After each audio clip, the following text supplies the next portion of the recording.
Hello, नमस्कार दोस्तों, जय माता दी। ओम नमः शिवाय।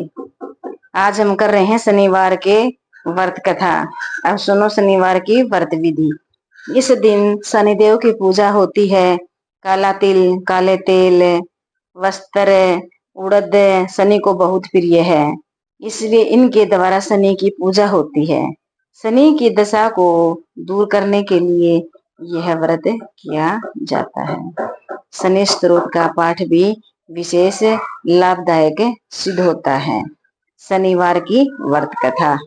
एक समय सूर्य, चंद्रमा, मंगल, बुध, बृहस्पति, शुक्र, शनि, राहु और केतु इन ग्रहों में आपस में झगड़ा हो गया कि हम सब में सबसे बड़ा कौन है।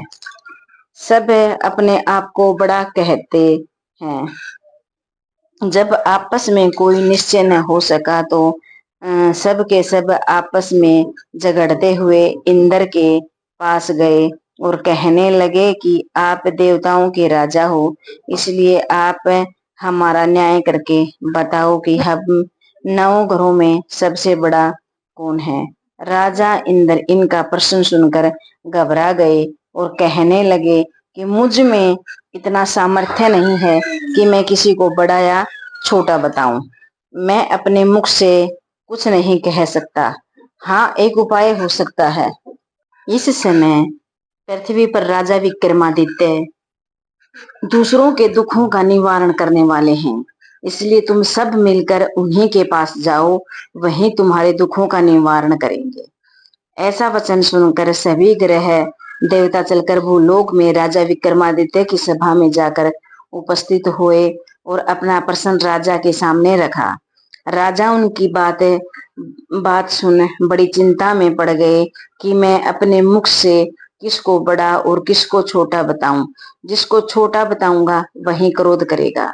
परंतु उनका झगड़ा निपटाने के लिए एक उपाय सोचा कि सोना, चांदी, कांसा, पीतल, शीशा, रांगा, जस्ता, अब्रक और लोहा 9 धातुओं के 9 आसन बनवाए। सब आसनों को क्रम से, जैसे सोना सबसे पहले, लोहा सबसे पीछे बिछाए गए। इसके पश्चात राजा ने सब ग्रहों से कहा कि आप सब अपने अपने आसनों पर बैठिए।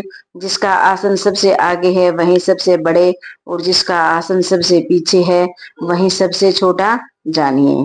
क्योंकि लोहा सबसे पीछे था और वह शनिदेव का आसन था, इसलिए शनिदेव ने समझ लिया कि राजा ने मुझको सबसे छोटा बना दिया है।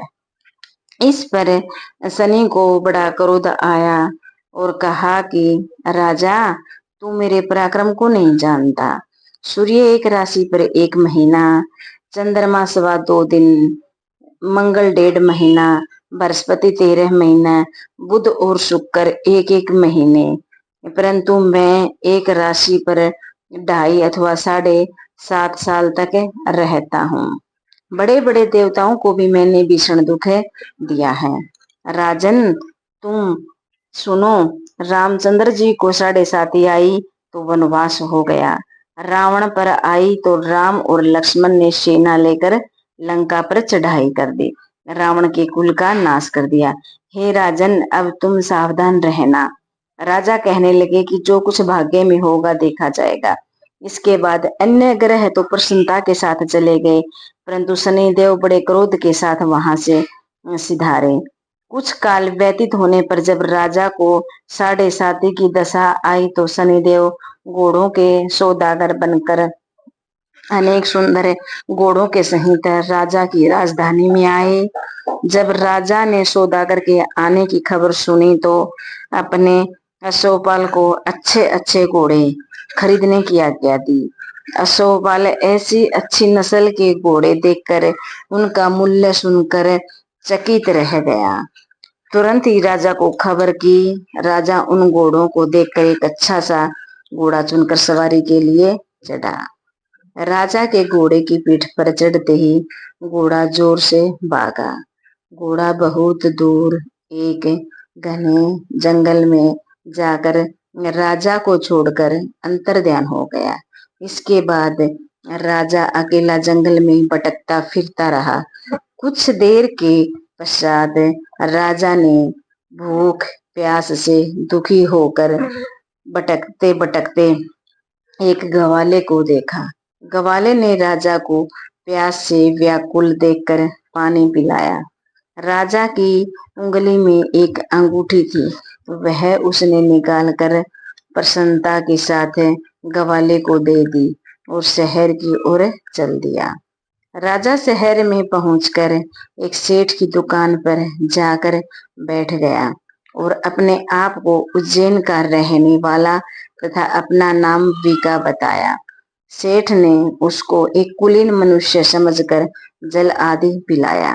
भाग्यवंश उस दिन सेठ की दुकान पर बिक्री बहुत अधिक हुई। तब सेठ उसको भाग्यवान पुरुष समझकर भोजन कराने के लिए अपने साथ ले गया।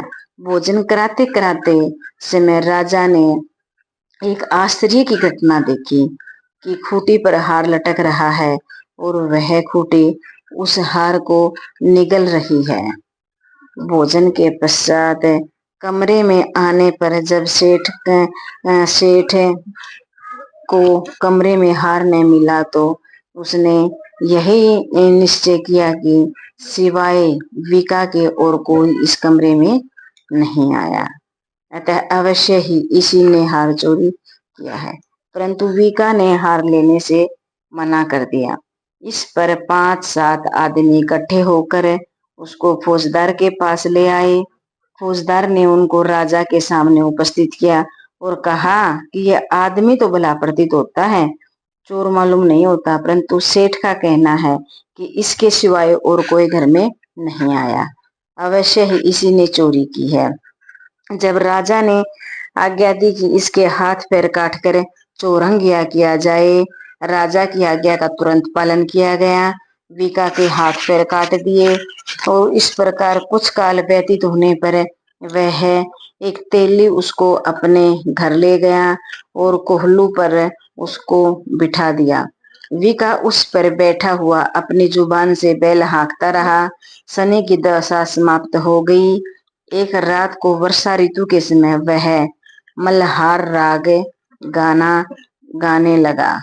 उसका गाना सुनकर उस शहर के राजा की कन्या उस पर राग मोहित हो गई और दासी को खबर लाने को भेजा कि शहर में कौन व्यक्ति गाना गा रहा है। दासी सारे शहर में फिरती फिरती क्या देखती है कि तेली के घर में चौरंगिया राग गा रहा है। दासी ने महल में आकर राजकुमारी को सब वृतांत सुना दिया। उसी समय राजकुमारी ने अपने मन में यह प्रण कर लिया कि चाहे कुछ भी हो, मुझे इस चौरंगिये के साथ विवाह करना है। प्रातःकाल होते ही जब दासी ने राजकुमारी को जगाना चाहा तो राजकुमारी अनशन व्रत लेकर पड़ी रही। तब दासी ने रानी के पास जाकर राजकुमारी के न उठने का वृतांत कहा। रानी ने तुरंत ही वहां पर आकर राजकुमारी को जगाया और उसके दुख का कारण पूछा। तो राजकुमारी ने कहा, माताजी, मैंने यह प्रण कर लिया है कि मैं तेली के घर में जो चौरंगिया है उसी के साथ विवाह करूंगी। माता ने कहा, पगली, यह क्या बात कर रही है? तेरा विवाह किसी देश के राजा के साथ किया जाएगा। कन्या कहने लगी कि माता जी, मैंने प्रण कभी नहीं तोड़ूंगी। माता ने चिंतित होकर यह बात महाराजा को बताई। जब महाराज ने भी आकर समझाया कि मैं अभी देशांतर में अपने दूत भेजकर सुयोग्य, रूपवान एवं बड़े से बड़े गुणी राजकुमार के साथ तुम्हारा विवाह करूंगा, ऐसी बात तुमको कभी नहीं विचारनी चाहिए। कन्या ने कहा, पिताजी, मैं अपने प्राण त्याग दूंगी, परंतु दूसरे से विवाह नहीं करूंगी। इतना सुनकर राजा ने क्रोध से कहा, यदि तेरे भाग्य में ऐसा ही लिखा है तो जैसी तेरी इच्छा हो वैसा ही कर। राजा ने तेली को बुलाकर कहा कि तेरे घर में जो चौरंगिया है उसके साथ मैं अपनी कन्या का विवाह करना चाहता हूँ। तेली ने कहा कि यह कैसे हो सकता है? कहाँ आप हमारे राजा और कहाँ मैं एक नीच तेले। परंतु राजा ने कहा, भाग्य में लिखे को कोई नहीं टाल सकता। अपने घर जाकर विवाह की तैयारी करो। राजा ने उसी समय तोरण और बंदरगाह लगवाकर अपनी राजकुमारी का विवाह चौरंगिया विक्रमादित्य के साथ कर दिया। रात्रि को जब विक्रमादित्य और राजकुमारी महल में सोए तो आधी रात के समय शनिदेव ने विक्रमादित्य को सौंपन दिया कि राजा कहो, मुझको छोटा बताकर तुमने कितना दुख उठाया। राजा ने क्षमा मांगी। शनिदेव ने प्रसन्न होकर विक्रमादित्य को हाथ फेर दिए। जब राजा ने कहा, महाराज मेरी प्रार्थना स्वीकार करें कि जैसा दुख आपने मुझे दिया है ऐसा और किसी को न दें। शनिदेव ने कहा, तुम्हारी यह प्रार्थना स्वीकार है। जो मनुष्य मेरी कथा सुनेगा या कहेगा उसको मेरी दशा में कभी किसी प्रकार का दुख नहीं होगा, और जो नित्य ही मेरा ध्यान करेगा या चींटियों को आटा डालेगा उसके सब मनोरथ पूर्ण होंगे। इतना कहकर शनिदेव अपने धाम को चले गए। राजकुमारी की आंखें खुली तो उसने राजा के हाथ पैर देखे तो आश्चर्य को प्राप्त हुई। उसको देखकर राजा ने अपना समस्त वृतांत समस्त हाल कहा कि मैं उज्जैन का राजा विक्रमादित्य हूँ। यह बात सुनकर राजकुमारी अत्यंत प्रसन्न हुई। प्रातः काल राजकुमारी से उसकी सखियों ने पूछा तो उसने अपने पति का समस्त वृतांत कह सुनाया। तब सब ने प्रसन्नता प्रकट की और कहा कि ईश्वर ने आपकी मनोकामना पूर्ण कर दी। जब उस सेठ ने यह सुना तो वह विक्रमादित्य के पास आया और राजा विक्रमादित्य के पैरों पर गिरकर क्षमा मांगने लगा कि आप पर मैंने चोरी का झूठा आरोप लगाया था, अतः आप मुझको जो चाहे दंड दे। राजा ने कहा, मुझ पर शनि का कोप था, इसी कारण यह दुख मुझको प्राप्त हुआ। इसमें तुम्हारा कोई दोष नहीं है। तुम अपने घर जाकर अपना कार्य करो। सेठ बोला कि मुझे तभी शांति मिलेगी जब आप मेरे घर चलकर प्रतिपूर्वक भोजन करेंगे। राजा ने कहा कि जैसी आपकी मर्जी हो वैसा ही करें। सेठ ने अपने घर ले जाकर अनेक प्रकार के सुंदर भोजन बनवाए और राजा विक्रमादित्य को प्रति भोज दिया। राजा विक्रमादित्य जिस समय भोजन कर रहे थे उस समय एक आश्चर्य की बात सबको दिखाई दी कि जो खूंटी पहले हार निगल रही थी वह अब हार उगल रही है। जब भोजन समाप्त हो गया तो सेठ ने हाथ जोड़कर बहुत सी मोहरें राजा को भेंट दी और कहा कि मेरी श्री कंवरी नामक एक कन्या है, इसका पाणीग्रहण आपके साथ करना चाहता हूँ। इसके बाद सेठ ने अपनी कन्या का विवाह राजा के साथ कर दिया और बहुत सा दान दहेज आदि दिया। इस प्रकार कुछ दिनों तक वहां निवास करने के पश्चात विक्रमादित्य ने शहर के राजा से कहा कि अब मेरी उज्जैन जाने की इच्छा है। फिर कुछ दिन के बाद विदा लेकर राजकुमारी मन भावी सेठ की कन्या श्री कंवरी तथा अनेक दास दासियां रथ और पालकियों सहित विक्रमादित्य उज्जैन की तरफ चले। जब शहर के निकट पहुंचे और प्रवासियों ने राजा के आने का संवाद सुना तो समस्त उज्जैन की प्रजा अगवानी के लिए आई। तब बड़ी प्रसन्नता से राजा अपने महल में पधारे। सारे शहर में बड़ा भारी महोत्सव मनाया गया और रात्रि को दीपमाला की गई। दूसरे दिन राजा ने शहर में यह घोषणा करवाई कि शनिदेव सब ग्रहों में सर्वोपरि हैं। मैंने इनको छोटा बताया, इसी से मुझको यह सब दुख प्राप्त हुआ। इस कारण सारे शहर में सदा शनिदेव की पूजा और कथा होने लगी। राजा और प्रजा अनेक प्रकार के सुख भोगती रही। जो कोई शनिदेव की इस कथा को सुनता है या पढ़ता है, शनिदेव की कृपा से उसके सब दुख दूर हो जाते हैं। शनिवार को व्रत कथा को शनिवार के दिन अवश्य पढ़ना चाहिए। ओम शांति शांति। शनिदेव की आरती।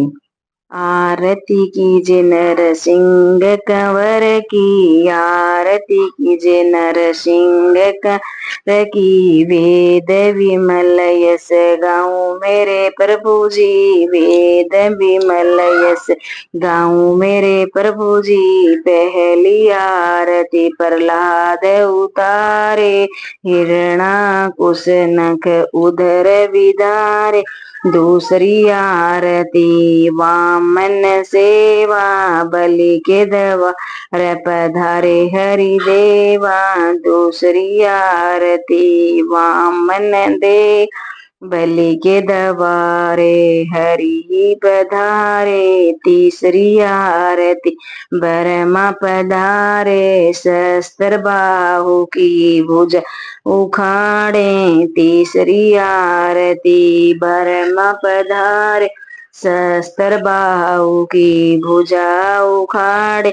चौथी आरती असुर संहारे, भगत विभीषण लंका पधारे। चौथी आरती असुर संहारे, भगत विभीषण लंका पधारे।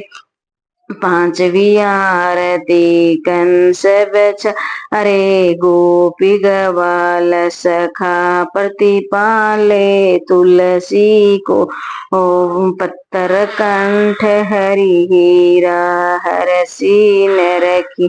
गावे दास कबीराज, शनिदेव जय जय शनिदेव। जय रघुनंदन जय दुख भंजन, जय रविनंदन जय दुख भंजन। जय जय जय शनि हरे, जय भुजचारी धारणकारी। दुष्ट दलन जय शनिदेव, तुम होए कपिल नित करत दुखित। धनी को निर्धन जय शनिदेव, तुम धर अनुपयम का स्वरूप हो करत बंद। जय शनिदेव तव नाम जो दस तुहि करत, सो बरस जो करे रटत। महिमा पार जग में तुम्हारी, जपते देवतन जय शनिदेव। तव नैन कठिन नित भरे, अगिन भैंसा वाहन। प्रभु तेज तुम्हारा अतिथि करारा, जानत सब जान जय शनिदेव। प्रभु शनिदान से तुम।